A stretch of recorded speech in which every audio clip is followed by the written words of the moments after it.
तर ह्या 30 पर्यंत म्हणजे आज 26, 27, 28, 29, 30 ऑगस्ट पर्यंत कोणत्या भागात पाऊस पडणार आहे तर तुम्हाला अंदाज सांगणार आहे।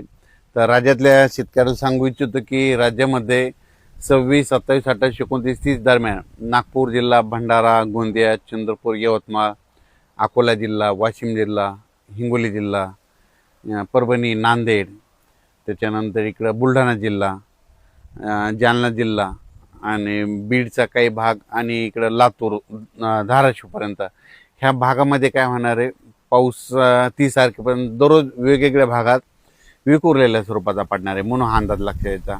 पण सगळ्यात जरा जास्त प्रमाण कुठं राहीन, फक्त विदर्भातच राहीन। मग ते कोणत्या राहीन, मध्य प्रदेश बॉर्डरचे जे जिल्हे तालुके येतं, मग बुलढाणा जिल्हा इकडं ते परिसर, बुलढाणा, अकोला, अमरावती, मोर्शी, अचलपूर, दर्यापूर, परतवाडा, वर्धा, नागपूर, भंडारा ह्या परिसरामध्ये थोडा जास्त प्रमाण राहणार आहे।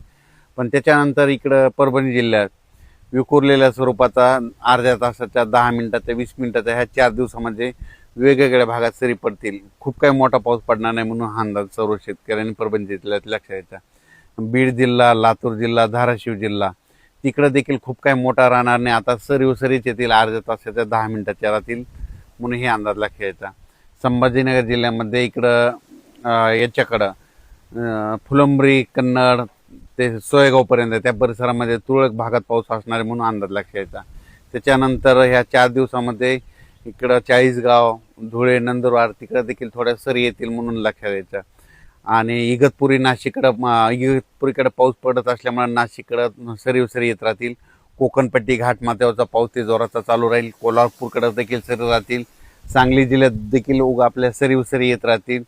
सोलापूर जिल्ह्यात देखील सरीत राहतील, मोठा काही पाऊस नसणार आहे। पुणे जिल्ह्यात देखील फक्त सरीच येतील, खूप काही मोठा पाऊस नसणार आहे म्हणून अंदाज लक्षात घ्यायचा। काय झालं तर राज्यात असा सगळीकडे पडणारा, खूप मोठा पडणारा, ओढे नाले वाहणार तसा काही सध्या तरी ह्या ऑगस्टमध्ये पाऊस नाही, फक्त विदर्भात मध्ये आहे। फक्त ते भंडारा, वर्धा, गोंदिया, चंद्रपूर, गडचिरोली, तिकडे यवतमाळ ह्या पट्ट्यामध्ये तिकडंच पाऊस आहे तसा जोराचा। आपल्या इकडल्या भागामध्ये मात्र पूर्व आपलं मराठवाडा, पश्चिम महाराष्ट्र, उत्तर महाराष्ट्र इकडे काही तसा 3 विभागामध्ये जोराचा पाऊस नाही म्हणून हा अंदाज सर्व शेतकऱ्यांना लक्षात घ्यायचा।